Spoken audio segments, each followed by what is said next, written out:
बात करेंगे nationalism in Europe chapter के 3 और 5 मार्क्स के बोर्ड क्वेश्चन। ठीक है, जो कौन कौन से क्वेश्चन आते हैं। ये थोड़ा इजी गाइड है एक तरीके से, इसको थोड़ा और एक्सप्लेन करके लिख सकते हैं एग्ज़ाम में, लेकिन फॉर द टाइम बीइंग हम ये देखेंगे हम लिखेंगे क्या। जैसे ये क्वेश्चन है, describe steps taken by the revolutionary to create national unity. France में ऐसे कौन कौन से स्टेप लिए गए जिससे नेशनल यूनिटी मतलब देश एकजुट हो सके।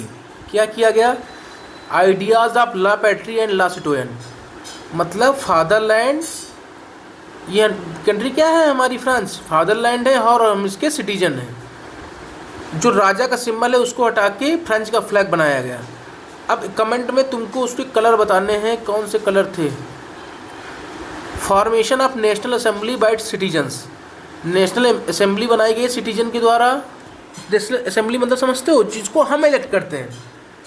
यूनिफॉर्म वेट एंड मेजरमेंट बनाया गया। ठीक है, ये सारे स्टेप लिए गए कि फ्रांस में एक कलेक्टिव आइडेंटिटी बने। अभी क्वेश्चन में आते हैं दूसरे।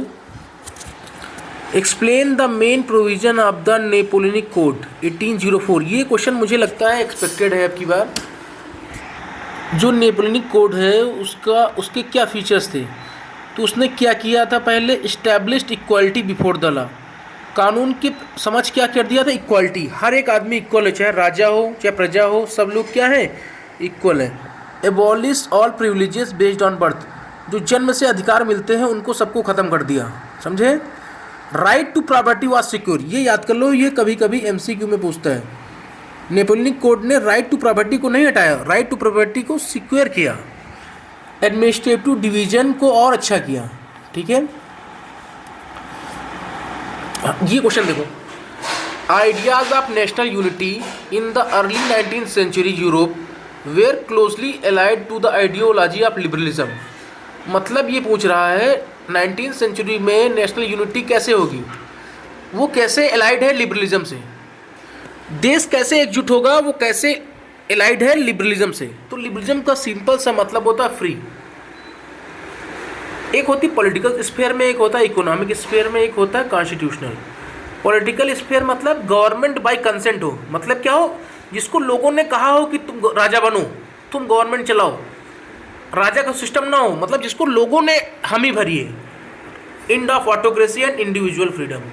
इकोनॉमिक स्फीयर का मतलब होता है फ्रीडम ऑफ मार्केट, आप कुछ भी काम कर सकते हो, ऐसा नहीं है कि वहाँ की सरकार तुम्हारे ऊपर रिस्ट्रिक्शन लगाए, समझे। थर्ड इज कॉन्स्टिट्यूशनल, मतलब इनवायलेबिलिटी ऑफ प्राइवेट प्रॉपर्टी, मतलब प्राइवेट प्रॉपर्टी रहेगी हमेशा। ठीक है, एंड अ रिप्रेजेंटेटिव पार्लियामेंट, हम जो पार्लियामेंट जनता को रिप्रेजेंट करे वही रहेगी। तो हम कह सकते हैं, देखो ये अच्छी अच्छी बातें हैं ना, पॉलिटिकल स्फीयर में अच्छी बात हो रही है, इकोनॉमिक स्फीयर में अच्छी बात हो रही है, कॉन्स्टिट्यूशनल स्फीयर में अच्छी बात हो रही है। तो ये लिबरलिज्म ही तो है जो नेशनल यूनिटी की बात करेगा। अब बात करते हैं, explain the functioning of conservative regime establish in 1815। 1815 के बाद मैंने बताया था ना, बैटल ऑफ वाटरलू हुआ था, Britain, Russia, Prussia, Austria versus France या नेपोलियन। इसमें नेपोलियन हार गया था, तो कंजर्वेटिव रिजाइम आ गई थी। कंजर्वेटिव मतलब पुराना, कंजर्वेटिव मतलब क्या होता है, सिंपल सा मतलब कंजर्वेटिव का मतलब होता है पुरानी ख्याल वालों, पुराने जो ख्याल कर रहे थे ना। अब पुराने ख्याल के लोग आएंगे तो क्या करेंगे, रिजाइम्स वेयर ऑटोक्रेटिक, फिर राजा का सिस्टम आ जाएगा। डिड नॉट टॉलरेट क्रिटिसिज्म, और वो अपनी बुराई सुन नहीं सकते। सेंसरशिप, मतलब सेंसरशिप उसे बोलते हैं प्रिंट मीडिया या कुछ पब्लिश में होने पे रोक लगा देना। ठीक है, न्यूज़पेपर पे रोक लगा देना, बुक्स पे रोक लगा देना। प्रिजर्विंग ट्रेडिशन, अब जो कंजर्वेटिव पर्सन होते हैं वो अपने पुराने ख्यालों को प्रिजर्व करेंगे ना, तो स्टेट एंड सोसाइटी को प्रिजर्व करते हैं। ठीक है, मॉडर्नाइज मोनार्की,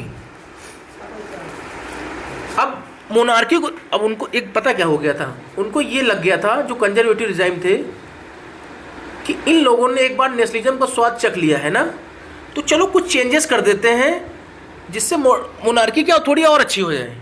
ठीक है,